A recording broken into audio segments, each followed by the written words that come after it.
babano bavuddeyo ne bagamba nti akawungeza akayise batagetinze ekisaawe ekiyitibwa Ben Gurion Airport munda mu ggwanga eritibwa erya Israeli ekibuga kye bayita Lod bakikubyeko okusinzira ku bo bagambye nti tukikubye mizairo.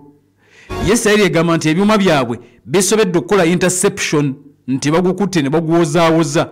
Waliwo ebifaananyi ebivudde e Israeli nga bakulengeza abantu nga badduka emisinde ku kisaawe kino ekya Ben Gurion. Babatyo okusinza ku Yahya Saleh ayogerera ekibinja ky'Abahuthi ategeezezza nti operation eno successfully achieved its goal. Kibabadde bagenderedde kyekyo ekisaawe baakikubye. Era ne bategeeza nti balina operation endala basindise ku sensitive sites za Israeli ekitundu ekiyitibwa Yafa, Ashkelon n'ekitundu kye bayita Ar-Rashira.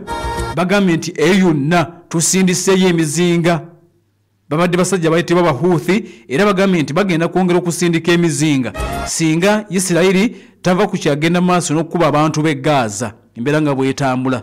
Wabaddewo akasatiro omuzinga ebyuma ya Isirairi byalengedde nga gujja bannansi naddala baliranye ekisaawe ekyo ne babagamba nti akabi kajja era ne batandula okudduka okutaasa obulamu. Kale nno minisita wa Isirairi agamba nti Isirairi omuzinga esobodde okuba nti egubase n'eguwozaawoza naye ate n'alabula n'abagamba tujja mugenda kutuwulira. Israel Katz minisita wa defense wa ggwanga etibwa erya Israeli ategeezezza n'agamba nti essaawa yonna Israel egenda kukola ennumba ez'omujjirano bagenda kukola ennumba ez'omutawaana. Wali munda mu ggwanga etibwa erya Yemen awasinzira abasajja bayitibwa Abahuthi era nga kigamba okuba nti ne ku mulundi guno bakutagetinga missile launchers.